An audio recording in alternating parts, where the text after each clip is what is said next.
What's up? Hank here, and I'm joined by Phil. and we're from MoveWell. And we're going to be going over some knee exercises today to hopefully help you deal with those aches and pains and introduce a little bit more strength and mobility into those joints. All right, the first knee exercise we have is called the tib raise.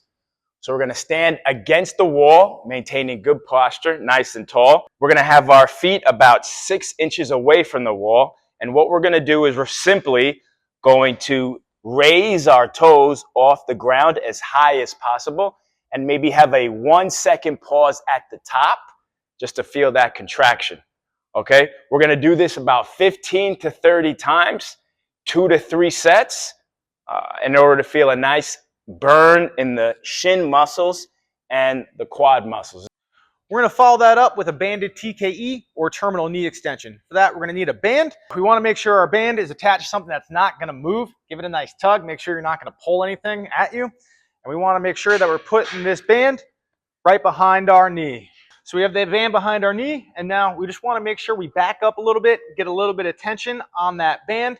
And now you can keep your feet even, or if you'd like, you can bring that one leg back a little bit.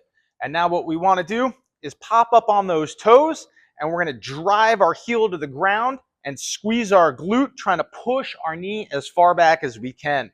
And then we're going to pop back up, drive that big toe and heel down, push that knee back, engaging that glute, getting a good squeeze. You should feel this kind of up in your hip as well as down in your knee.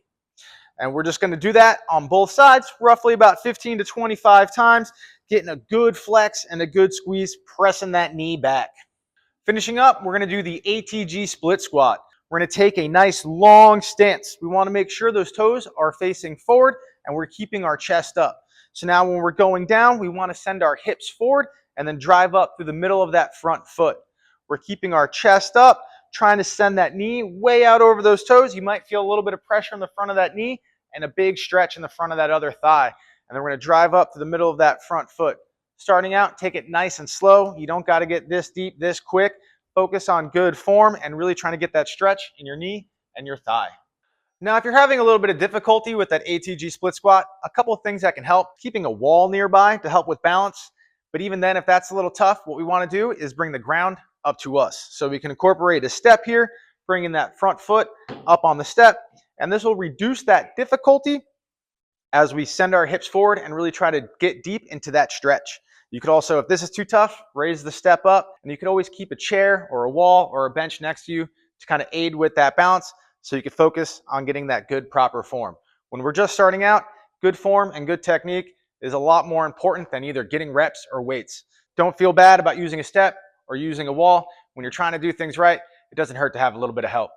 Fantastic. Well, hopefully you enjoyed that and learned something. You got anything for him, Phil? Like, share, and subscribe. If there's anything you'd like to see, got any questions, let us know.